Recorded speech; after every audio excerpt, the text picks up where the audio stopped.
Break के बाद speaker स्वागत और आइए बात करते हैं राजस्थान की, जहां राजस्थान में किस तरह से जो लॉजिस्टिक इंफ्रास्ट्रक्चर है उसे मजबूत करने के लिए बड़े निर्माण कार्य किए जा रहे हैं। और इसी कड़ी में पश्चिमी डेडिकेटेड फ्रेट कॉरिडोर जो है, जो राजस्थान खंड में सड़क कनेक्टिविटी के लिए काम कर रहा है। 12 नए स्टेशन को ऑल वेदर 2 लेन सड़कों से जोड़ने का कार्य इस वक्त मिशन मोड पर है। परियोजनाओं के पूरा होने से माल परिवहन तेज, सुगम और किफायती होगा। साथ ही जो औद्योगिक विकास है उसे नई गति मिलेगी। देखिए रिपोर्ट। हो रहा ऐतिहासिक बदलाव, विकास की रफ्तार पर प्रदेश सवार, लॉजिस्टिक क्षेत्र में बढ़ता कद। जी हां, हम बात कर रहे आज तेज गति से विकास की ओर बढ़ते राजस्थान की। इसी कड़ी में पश्चिमी डेडिकेटेड फ्रेट कॉरिडोर के तहत 112 करोड़ रुपए की लागत से 59 किलोमीटर लंबी 2 लेन सड़कों का निर्माण कार्य चल रहा है। मुख्यमंत्री भजनलाल शर्मा के नेतृत्व में राजस्थान सरकार ने दिल्ली मुंबई इंडस्ट्रियल कॉरिडोर की प्रमुख धुरी माने जाने वाले पश्चिमी डेडिकेटेड फ्रेट कॉरिडोर के तहत सभी स्टेशनों को ऑल वेदर सड़कों से जोड़ने की दिशा में कदम बढ़ाया है, जिससे माल परिवहन अब और भी सुगम, तेज और किफायती होगा। किसी भी स्टेट के इंडस्ट्रियलाइजेशन के लिए सबसे महत्वपूर्ण ट्रांसपोर्टेशन होता है और राजस्थान वैसे अभी तक बहुत ज्यादा औद्योगिक विकास नहीं कर पाया था, लेकिन इस डेडिकेटेड फ्रेट कॉरिडोर के आने के पश्चात राजस्थान के अधिकतम जिले इससे जुड़ जाएंगे और इनके माल का मूवमेंट बहुत सस्ता हो जाएगा। दूसरे राज्यों में अभी तक कच्चा माल भेजते, तो अभी तैयार माल करके यहाँ से भेजने की प्लानिंग राजस्थान सरकार की है। तो मैं समझता हूँ इसके लिए बहुत फायदा फ्यूचर में होगा। फिलहाल 12 नए स्टेशनों के साथ पहले सड़क से वंचित क्षेत्रों को जोड़ने का काम तेजी से प्रगति पर है। किशनगढ़, मारवाड़ जंक्शन और बनास जैसे प्रमुख स्टेशनों तक सड़क निर्माण पूरा हो चुका है, जबकि शेष 8 स्टेशनों तक सड़कें बनाने का काम जारी है। यह परियोजना औद्योगिक इकाइयों को कच्चे माल की आपूर्ति और तैयार उत्पादों के परिवहन में सुविधा देने के साथ साथ लॉजिस्टिक लागत में भी कमी लाएगी। जो डेडिकेटेड फ्रेट कॉरिडोर जो आ रहा है, ये आने वाले समय में पश्चिमी राजस्थान, विशेषकर जो मारवाड़ जंक्शन के पास से जो निकल रहा है, उसका पूरा ये परिदृश्य बदल देगा। टेक्सटाइल उद्योग, स्टील उद्योग, यहाँ पे बड़ी उद्योगों के आने की प्रबल संभावना है। वो फ्रेट कॉरिडोर आने के बाद बहुत आएगी और इस क्षेत्र का रोजगार के नजरिए से, हर नजर से बहुत विकास होने की उम्मीद है। इसके अलावा प्रदेश में अन्य महत्वपूर्ण निर्माण कार्यों में राष्ट्रीय राजमार्ग 52 से बधाल डीएफसीसी टर्मिनल को जोड़ने के साथ ही बागाबास बाईपास और मंडारी को औद्योगिक क्षेत्र को जोड़ने के काम भी तेजी से चल रहे हैं।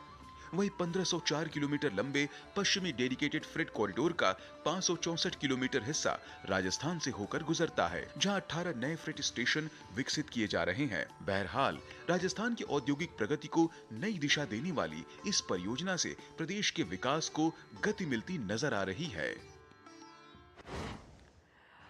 तो ये फ्रेट कॉरिडोर एक बहुत बड़ा गेम चेंजर साबित होने वाला है, जहां पर हम औद्योगिक विकास में तेजी की बात तो कर ही रहे हैं, वहीं निर्यात को भी बढ़ावा मिलेगा यहाँ पर।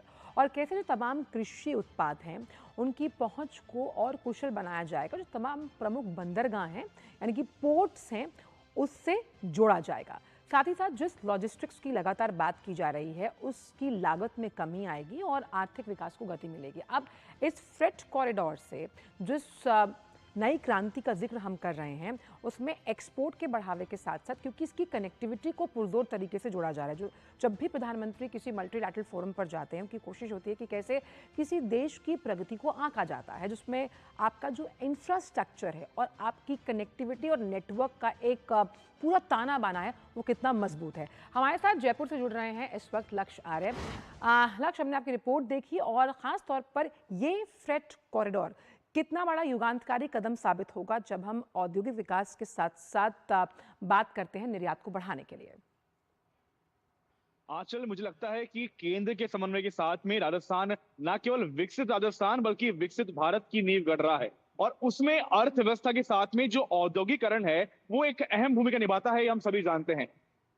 कॉरिडोर के माध्यम से किस प्रकार, अब जिस प्रकार से नए निवेश राजस्थान में आमंत्रित किए जा रहे हैं, नई फैक्ट्रीज, नए उद्योग लगने को तैयार हैं, अब उन उद्योग को किस प्रकार गति मिले, तो ये उसका उत्तर है कि ये वेस्टर्न डेडिकेटेड जो फ्राइट कॉरिडोर है उसके माध्यम से जो न केवल रॉ मटेरियल है यानी कच्चा माल है उसकी आवाजाही सुगम होगी, बल्कि जो फिनिश गुड है उसको किस प्रकार बंदरगाहों तक पहुंचाया जा सके और उसका जो निर्यात है वो विदेशों में पहुंचाया जा सके, उसकी सुगमता भी इस कॉरिडोर से सुनिश्चित की जाएगी। इस प्रकार आज पूरे देश भर में अर्थव्यवस्था की बात हो रही है, जी। विकास की बात हो रही है। मैं कहना चाहूंगा कि जो पश्चिमी भारत नहीं बल्कि उत्तर भारत में भी राजस्थान का अब एक विकसित राजस्थान का नाम लिया जाता है। लगातार नए निवेश राजस्थान में आ रहे हैं, परंतु उनके सुगमता के लिए जो फ्राइट कॉरिडोर है, क्योंकि 112 करोड़ रुपए का व्यय किया जाएगा, वहीं 12 नए स्टेशन बनाए जाएंगे।